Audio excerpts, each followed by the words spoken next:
Hello family, உங்கள் எல்லாரையும் the voice of எஸ்எட் மூலமாக சந்திக்கிறதுல மிகுந்த மகிழ்ச்சி. நீங்கள் எல்லாரும் ஆசீர்வாதமாய் சுகமாய் இருப்பீங்கன்னு கர்த்தருக்குள்ள விசுவாசிக்கிறேன். இந்த நாளிலும் நம்ம ஏசாயா 53வது அதிகாரம் 5வது வசனத்தை நான் தியானித்து நான் உங்களை ஆசீர்வதிக்க விரும்புகிறேன். நம்முடைய மீறுதல்களின் நிமித்தம் அவர் காயப்பட்டு, நம்முடைய அக்கிரமங்களின் நிமித்தம் அவர் நொறுக்கப்பட்டார். நமக்கு சமாதானத்தை உண்டு பண்ணும் ஆக்கினை அவர் மேல் வந்தது. அவருடைய தழும்புகளால் குணமாகிறோம். எனக்கு இந்த மொத்த பைபிள்லையுமே எனக்கு ரொம்ப என்னை மிகவும் என் இருதயத்தை நொறுக்குகிற என் க்ளோஸ் டு ஹார்ட் அப்படின்ற ஒரு வேர்ஸ்னால் அது இதுதான். ஏன்னு பார்த்தீங்கன்னா, இதில் எல்லாமே நம்முடைய எதிர்மறையான காரியங்களுக்கு அது ஆப்போசிட்டாக இருக்கும். நான் அதை சொல்கிறேன் உங்களுக்கு புரியும்படியாக. இதில் ஏசாயா தீர்க்கதரிசி இயேசுவை சிலுவையில் அறையப்பட்டவராய் அவர் பார்த்து இதை சொல்கிறாரு. நம்முடைய மீறுதல்களின் நிமித்தம் அவர் காயப்பட்டு, நம்ம பண்ண மீறுதல்களின் நிமித்தம் அவர் காயப்பட்டு. நம்ம பண்ண மீறுதல்கள் என்ன அப்படின்னா, தெரியாம பண்றது கிடையாது. நம்ம நிறைய காரியங்களை நிறைய சிச்சுவேஷன்ஸில் நம்ம நிறைய நேரத்தில் நம்ம அதை தெரிந்தே தான் நிறைய காரியங்களை நம்ம செய்கிறோம். ஆனால் நம்ம சொல்லிக்கிறோம், சாரி தெரியாமல் பண்ணிட்டேன், சாரி மன்னிச்சிடுங்க. பட் இங்கே பைபிள் தெளிவாக சொல்லுது, நம்முடைய மீறுதல்களின் நிமித்தம் அவர் காயப்பட்டார். அதுக்கு நான் அப்படியே ஆப்போசிட்டாக சொல்கிறேன். அவர் காயப்பட்டதற்கான நோக்கம் நம்முடைய மீறுதல்கள் மன்னிக்கப்படும்படியாக.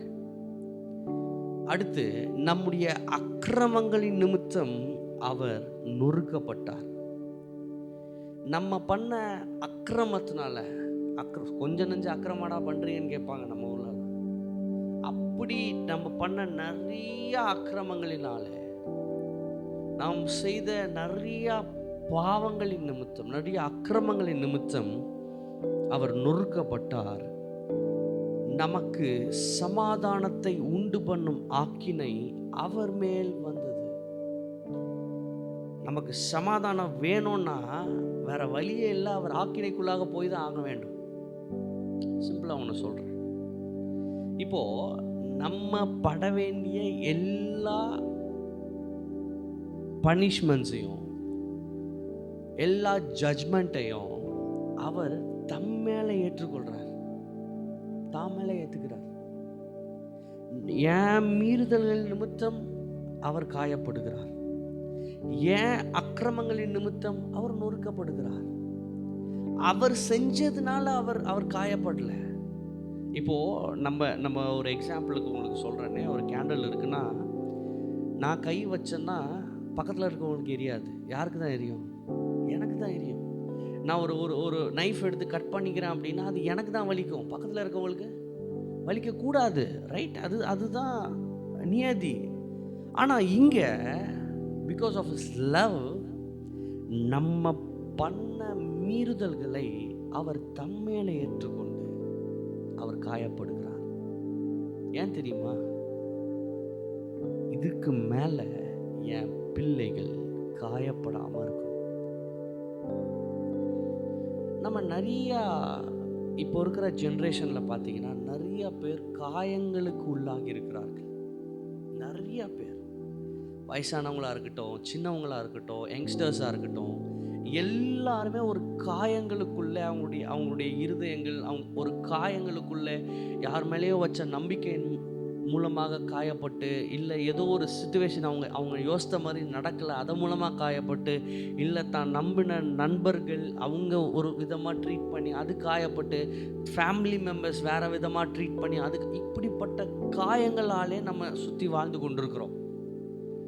ஆனால் பைபிள் சொல்லுது, நம்ம காயப்படாமல் இருக்கணுன்றதுக்காக அவர் நம்முடைய நம்முடைய மீறுதல்களை அவர் ஏற்றுக்கொண்டு, நம்ம தப்பு பண்ணோம்ல, இந்த தப்பையெல்லாம் அவர் ஏற்றுக்கிட்டு அவர் காயப்பட்டார். The only reason நீங்களும் நானும் காயங்கள் இல்லாமல் வாழ வேண்டும் என்பதற்காக, ஹர்ட்ஸ் இல்லாமல் வாழ வேண்டும் என்பதற்காக, நம்முடைய அக்கிரமங்கள் நிமித்தம் அவர் நொறுக்கப்பட்டார். நம்ம நிறைய நேரத்தில் கேட்குறோம் பாருங்க, நான் ஏன் இவ்வளோ நொறுக்கப்படுறேன், நான் ஏன் இவ்வளோ நெருக்கத்துக்குள்ளே போகிறேன், நான் ஏன் இவ்வளோ கஷ்டத்துக்குள்ளே போகிறேன், ஏன் கடவுள் இதெல்லாம் பார்த்துட்டு சும்மா இருக்காரு? இன்னும் அவர் சும்மாலாம் இல்லை சார். அவர் ஏற்றுக்கொண்ட ஒன்றை நீங்களும் நானும் மறுபடியும் அந்த பாதை கூட போகிறது அவருக்கு சந்தோஷம் கிடையாது. அவர் கஷ்டப்படுறாரு. ஒரு அப்பா தான் பிள்ளைக்கு நல்லா ஒரு ஆஸ்தியை சேர்த்து வச்சிருக்கிறாருன்னு வச்சுக்கலாமே. அந்த பிள்ளை அதுக்குள்ளே மறிச்சிருச்சுன்னா, இல்லை அந்த பிள்ளை அந்த ஆஸ்தியை அனுபவிக்க தெரியாமல் அது போயிடுச்சுன்னா அந்த அப்பாவுக்கு எவ்வளோ கஷ்டம் இருக்கும். அதே போல தான் நான் இதை ஏற்றுக்கிட்ட போது, என் மேலே மீறுதல்களையும் என் மேலே அக்கிரமங்களையும் நான் சுமந்து கொண்டக்கப்புறம் என் பிள்ளை ஏன் நொறுக்கப்படணும்? நான் அவனோட அக்கிரமத்தை ஏற்றிருக்கேன்ற எண்ணம் அவனுக்குள்ள இல்லையே. பிசாசுமே பண்ணுற பெரிய வேலை அதுதான் பாருங்க. நம்மளை திருப்பி திருப்பி திருப்பி திருப்பி அந்த ஹர்ட்குள்ளேயே சுத்த வச்சு, அந்த கஷ்டங்களுக்குள்ளேயே சுத்த வச்சு, பார்த்தியா எப்படி பண்ணிட்டா, பார்த்தியா எப்படி பண்ணிட்டா, பார்த்தியா நீ அவரை இது பண்ணுற, பார்த்தியா அதை இப்படியே தான் பிசாசு நம்மளை ரொட்டேஷனுக்குள்ளே சுத்த விட்டுக்கிட்டே இருக்கான். ஆனால் ஆண்டவர் சொல்கிறாரு, நான் உன் அக்கிரமத்தை ஏற்றுக்கொண்டிருக்கிறேன். நமக்கு சமாதானத்தை உண்டு பண்ணும் ஆக்கினியை அவர் மேல் வந்தது. நம்ம நிம்மதியாக வாழணுங்கிறதுக்காக அவர் ஆக்கினை முழுவதையும் அவர் மேலே ஏற்றுக்கொண்டார். என் பிள்ளை இந்த உலகத்தில் சமாதானம் இல்லாமல் வாழ்ந்துடக்கூடாதுன்றதுக்காக. சார், ஆனால் நம்ம ஏன் இவ்வளோ இதெல்லாம் சொல்கிறாரு, பட் ஏன் நம்ம இதெல்லாம் சுதந்திரிக்காமல், ஏன் நம்ம இதெல்லாம் நம்ம வாழ்க்கையில் அனுபவிக்காமல் இருக்கோம்னு நினைக்கிறீங்க? நம்ம வார்த்தையானவர் கொடுத்திருக்கிற வார்த்தையை விட்டு மண்ணானவன் நம்மளை பார்த்து சொல்லுகிற வார்த்தையை நாம் அநேக நேரங்களில் நம்பிக்கொண்டிருக்கிறோம். திருப்பி சொல்கிறேன், நம்மை தைரியப்படுத்த நம்மளை உருவாக்கின வார்த்தையானவர் நமக்கு வார்த்தையை கொடுத்து அநேக நேரங்களிலே நமக்கு வார்த்தையை கொடுத்து நம்மை தேற்றிக் கொண்டிருக்கிறார். ஆனால் நம்ம அதை விட்டுட்டு ஒரு மண்ணானவன் நம்மளை பார்த்து, ஒரு மண்ணான மனுஷன் நம்மளை சொல்கிறத பார்த்து நம்ம அதை ஈஸியாக அக்செப்ட் பண்ணிக்கிறோம், நம்ம ஈஸியாக அதை ஏற்றுக்கிறோம். நான் அடிக்கடி சொல்லுவேன், உங்கள் சந்தோஷத்தை யாருக்கிட்டையும் கொடுக்காதீங்க, உங்கள் சமாதானத்தை யாருக்கிட்டையும் கொடுக்காதீங்க. என் சந்தோஷமே அவங்க தான் சொல்லாதீங்க, என்னோட சமாதானமே அவங்க தான் சொல்லாதீங்க. ஆண்டவர் உங்களுக்குள்ள சந்தோஷத்தை வச்சிருக்கிறார், ஆண்டவர் உங்களுக்குள்ள சமாதானத்தை வச்சிருக்கிறார். எந்த மனுஷனையோ, எந்த சிச்சுவேஷனையோ, எந்த சூழ்நிலைமையோ, இல்லை எந்த எதிர்மறையான நிலைமையோ அதை சேதப்படுத்த விடாமல் பார்த்துக்கோங்க. அதை எதிர்த்து நிற்க கற்றுக்கொள்ளுங்க. நான் அதை அக்செப்ட் பண்ண மாட்டேன், ஏன்னா நான் காயப்படாமல் வாழ வேண்டும் என்பதற்காக. நான் உங்களுக்கு புரிகிற மாதிரி சொல்கிறேன். நம்ம ஒருத்தர்கிட்ட காயப்படுறதுக்கு நம்ம கொடுக்காம ஒருத்தரால் உங்களை ஈஸியாக காயப்படுத்தவே முடியாது. அதுதான் உண்மை. சொல்கிறது புரியுதா? அவங்க என்ன காயப்படுத்திட்டாங்க, இவங்க என்ன காயப்படுத்துறாங்க, நீங்கள் ஏன் கொடுக்குறீங்கன்னு கேட்குறேன் நான். ஒருத்தவங்க உங்களை காயப்படுத்துவதற்கு நீங்கள் ஏன் ஃபஸ்ட்டு உங்களை அவங்கக்கிட்ட கொடுக்குறீங்க? You are gods. நீங்கள் கடவுளுடைய ப்ராப்பர்ட்டியாக இருக்கிறீங்க, நீங்கள் கடவுளுடைய பிள்ளைகளாக இருக்கிறீங்க. நீங்கள் இன்னொருத்தர் உங்களை காயப்படுத்துறதுக்கு நீங்கள் அக்செப்ட் பண்ணுறீங்க. அடுத்து சொல்கிறாரு, அவருடைய தழும்புகளால் குணமாகிறோம். நீங்களும் நானும் அவருடைய தழும்புகளால் டோட்டலாக ஹீல் ஆயிருக்கோம்னு வசனம் சொல்லுது. குணமாகிறோம். ஒருவேளை ஒருவேளை அந்த சத்தத்தை கேட்டுக்கொண்டிருக்கும் போது நீங்கள் என்ன பலவீனத்தோடு இருந்தாலும் okay, what ever the situation maybe, உங்கள் ஹெல்த் என்ன சிவியர் கண்டிஷன்லாம் இருக்கட்டும் சார், டாக்டர்ஸ் என்ன வேணால் சொல்லியிருக்கட்டும் சார், இது முடியவே முடியாது, பிழைக்காது, வாட் எவர் இட் மேபி, ஆனால் இந்த சத்தத்தை கேட்கும் போது நீங்கள் வாயை திறந்து சொல்லுங்கள், நான் அவருடைய தழும்புகளால் குணமாகி இருக்கிறேன். அவர் தழும்புகளை ஏற்றுக்கொண்டதற்கான நோக்கம் நான் குணமாய் வாழ வேண்டும் என்பதற்காக. இப்போ அவர் தழும்புகளை ஏற்றுக்கிட்டார், 100% அவர் தழும்புகளை ஏற்றுக்கிட்டார். ஆனால் நானும் சுகம் இல்லாமல் குணம் இல்லாமல் வாழ்ந்துக்கிட்டு இருக்கேன்னா அப்போ அவர் ஏற்றுக்கொண்ட காயங்களுக்கு அர்த்தமே இல்லை பாருங்க. ஆனால் அதை அப்படி விடாமல், டோன்ட் அக்செப்ட் உங்களுக்கு வருகிற காயங்களை, உங்களுக்கு வருகிற நெருக்கங்களை, உங்களுடைய சமாதானத்தை கெடுக்க வருகிற ஒரு சிச்சுவேஷனை, ஒரு மனுஷனை, உங்களுக்கு பலவீனத்தை கொண்டு வர ஒரு சூழ்நிலைமையை, ஒரு பிசாசை அலோ பண்ணாதீங்க. அதை எதிர்த்து கற்றுக்கோங்க. ஒன்று தைரியமாக சொல்லுங்கள், நான் அவருடைய தழும்புகளால் சுகமாக இருக்கிறேன். உனக்கு இங்கே இருக்கிற தகுதி கிடையாது, உனக்கு இங்கே இருக்க இடம் கிடையாது. ஆமென். நம்ம ஈஸியாக எல்லாருக்கிட்டையும் கொடுத்துட்டு, நம்ம ஈஸியாக எல்லாரையும் டிபெண்ட் ஆகிட்டு, அப்புறம் அவங்க ஹர்ட் பண்ணிட்டாங்க, இவங்க என்னை நொறுக்கிட்டாங்க, இவங்க என் சமாதானத்தை குலைக்கிறாங்க. No no no. கர்த்தர் அவங்களுக்கு ஆண்டவர் அவங்களுக்குன்னு ஒரு சமாதானத்தை வச்சிருக்கிறார், ஒரு சந்தோஷம், ஜாயை வச்சிருக்கிறார், ஒரு பீஸை வச்சிருக்கிறார். நம்ம அதை தூக்கி இன்னொருத்தவங்க மேலே வச்சிடுறோம், ஆண்டவர் மேலே வைக்காம. அதனால தான் நம்மளோட அந்த லெவல் ஏறி இறங்கிக்கிட்டே இருக்கு. ஆனால் அது ஆண்டவர் மேலே இருக்கும் பொழுது, அது ஆண்டவர் மேலே இருக்கும்போது,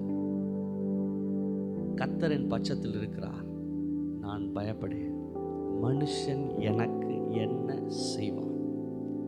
சார், டேவிட்டை விட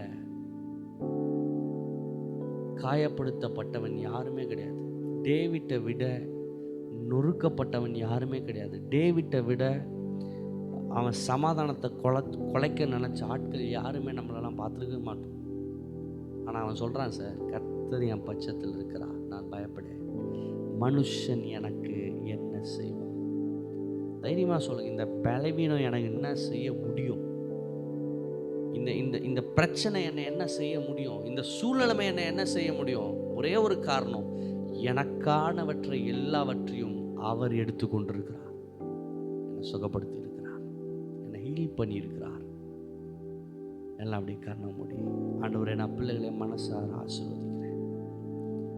நீர் சிலுவையிலே சம்பாதித்து வைத்த எல்லா ஆசீர்வாதங்களையும் நாங்கள் சுதந்திரித்து கொள்ள, நாங்கள் அதை அப்படியே எங்களுடைய சரீரத்தில், எங்களுடைய சிச்சுவேஷனில், எங்களுடைய எல்லா காரியங்களையும் நாங்கள் அதை அப்படியே அக்செப்ட் பண்ணி அதை அனுபவித்து வாழ வேண்டிய கிருபையை நீர் எங்களுக்கு தரும்படியாக நாங்கள் ஜெபிக்கிறோம். மனுஷன் சொல்லுகிற வார்த்தைகளை கேட்காமல், மனுஷர் சொல்லுகிற எதிர்மறையான காரியங்களை கேட்காம, மனுஷர் மேலே எங்கள் நம்பிக்கையை, மனுஷர் மேலே எங்களுடைய இருதயத்தை, மனுஷர் மேலே எங்களுடைய சமாதானத்தை, மனுஷர் மேலே எங்களுடைய சந்தோஷத்தை வைக்காம, உம்மேல் மாத்திரம் நீர் எங்களுக்கு வைத்திருக்கிற சமாதானத்தை, சந்தோஷத்தை, ஆண்டவரே நிம்மதியை, ஆண்டவரே வேறு யார் மேலேயே வைக்காம உம்மை மாத்திரமே நோக்கி பார்க்கிற கிருபையை நீங்கள் எங்களுக்கு தரும்படியாக நாங்கள் ஜெபிக்கிறோம். பிள்ளைகளோ தாவீது ராஜா போல மனுஷன் எனக்கு என்ன செய்வான் என்கிற ஒரு தைரியத்தோட, ஒரு நம்பிக்கையோட, ஒரு விசுவாசத்தோட பிள்ளைகள் எதிர்கொண்டு ஓட நீங்கள் கிருபை தாங்க. வாழ்ந்திருக்கட்டும். ஆசீர்வதிக்கிறேன் இயேசுவின் நாமத்தில் பிதாவே. ஆமென், ஆமென், ஆமென். நான் உங்களை பிளஸ் பண்ணுறேன். நீங்கள் என்ன சூழ்நிலைமையில் இருந்தாலும், என்ன ஹர்ட்டில் இருந்தாலும், don't let others to hurt you. Don't let others to உங்களோட சமாதானத்தை கெடுப்பதற்கு நீங்கள் இன்னொரு மனுஷனால பண்ணாதீங்க. உங்களுடைய ஃபிசிக்கல் ஹெல்த்தை, உங்கள் மென்டல் ஹெல்த்தை கெடுப்பதற்கு இன்னொரு நபரை அலோ பண்ணாதீங்க. காரணம், உங்களுக்கும் எனக்கும் சிந்தப்பட்டிருக்கிற விலைக்கிரயம் அது மகா பெரியதாக இருக்கிறது. That is very much valuable. So அந்த ஆசீர்வாதத்தின் பெருக்கத்தோடு நீங்கள் வாழுங்க. You are blessed. தேங்க்யூ.